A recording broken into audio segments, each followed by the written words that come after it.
Good afternoon, everybody. It's March 19th, 2020. And it is a very strange, surreal day.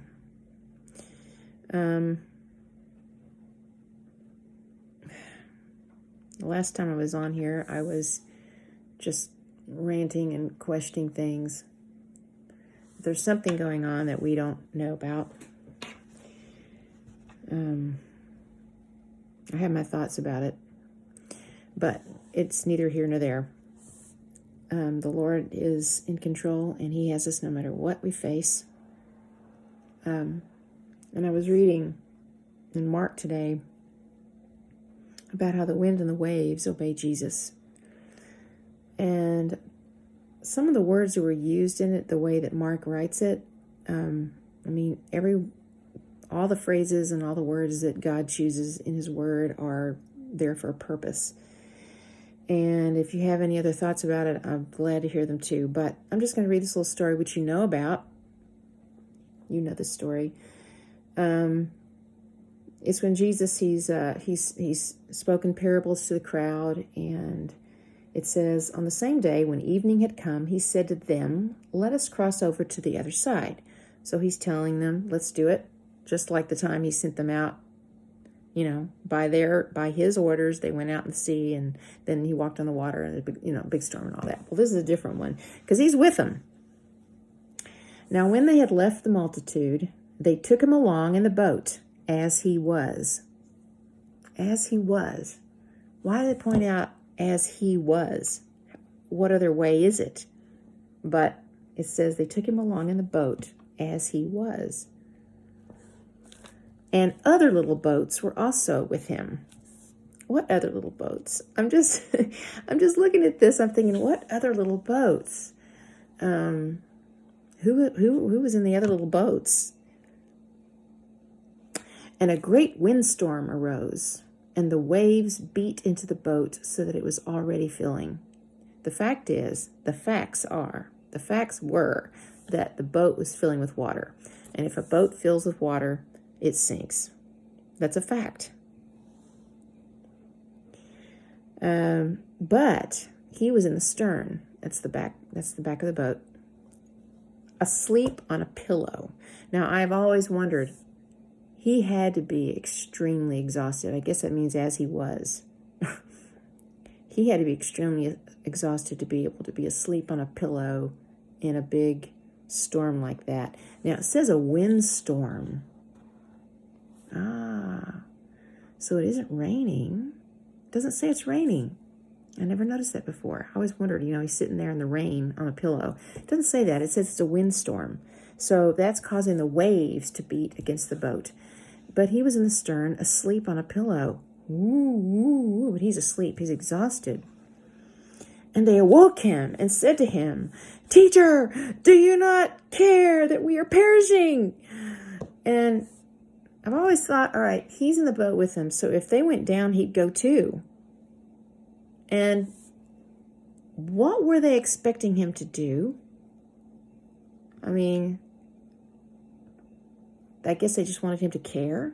They wanted Him to be worried. They wanted Him to commiserate with them, or maybe they just didn't like the fact that He could sleep through it. What do they expect Him to do? Because we know the rest of the story. So we assume, they're waking Him up so He can calm the sea and the wind and everything. But that's not what they were doing. Then He arose. I could just see Him stretching, just sort of calmly looking around, and He rebuked the wind and said to the sea, "Peace, be still." He just sort of glances at it. It's kind of like the phrase, He made the stars also. And the wind ceased, and there was a great calm. Not just a calm, a great calm. And He said to them, "Why are you so fearful? How is it that you have no faith?" Now He's asking them this. He's asking why they didn't have any faith while the boat was sinking. He's asking them, the boat's going down, and He's asking them, why didn't you have faith? And then it says, he says, why are you so fearful? How is it that you have no faith? And then it says, and they feared exceedingly and said to one another, who can this be that even the wind and the sea obey him? Okay, that was a different kind of fear. But it says they feared exceedingly. So I'm looking at this situation we're in, and we're probably going to war or something. That's probably what's really going on. They're getting us all ready for war or something. We don't know that. I don't know that. I don't know what the sickness is. I really don't know. I don't know. I really don't know anything. I just know that something's about to happen and we're getting set up for it. But the Lord has the big setup. He's got an even bigger setup. Anyway, that's all I know. But regardless, Jesus asks us, why are you so fearful? How is it that you have no faith? And the boat is sinking. The earthly boat that we're in is sinking. It is going down, guys. It is going down. Where should our fear be? To fear the Lord with all our heart. Not a fear where, we as his children are not to fear him, like be afraid of God, but a fear that is overwhelmingly above any fear we have in this earth. Any fear of man. Any fear of what happens. Today, I listened to the president talk, and he was asked point blank, is there a lockdown, for the nation? And he said, no, we're not looking at that. They're looking at like the big city, New York, California, those big places where, the outbreak is so great. And all I'm hearing is there's a lockdown coming.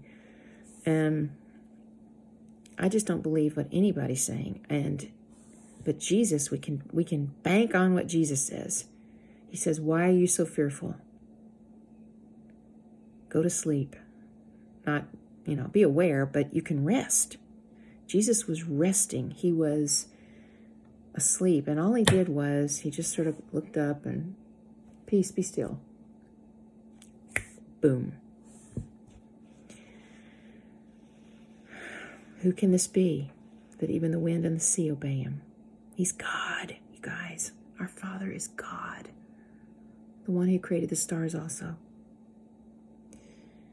So no matter what happens, and we've heard this many times, we can rest.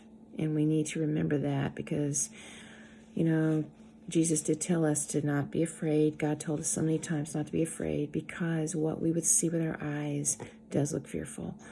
And most of us living now have never experienced anything like this. There are people that are much older than we are who remember what it was like in a war, and times where they had to be, where it was pretty scary like that. But we've never experienced this, and this is our time. We were born for such a time as this, and I know for me, I barely see anybody else. I mean, I'm kind of, I see a very limited number of people in my day. But as the Lord brings people into your life, and I'm going to ask this for me too, that he would give us the opportunity or show us a way that we can share his love and confidence and who he is and the fact that he is the one who saves to those that will be fearful. A lot of people that are totally unaware of what's happening, they really don't know. But this is our time. We're going to have an opportunity. And I pray he's at the door. I pray he comes for us very, very soon. So, why are you so fearful? How is it that you have no faith? Even when the boat's going down. That means we can trust him. We're to not be fearful. Anyway, have a blessed day.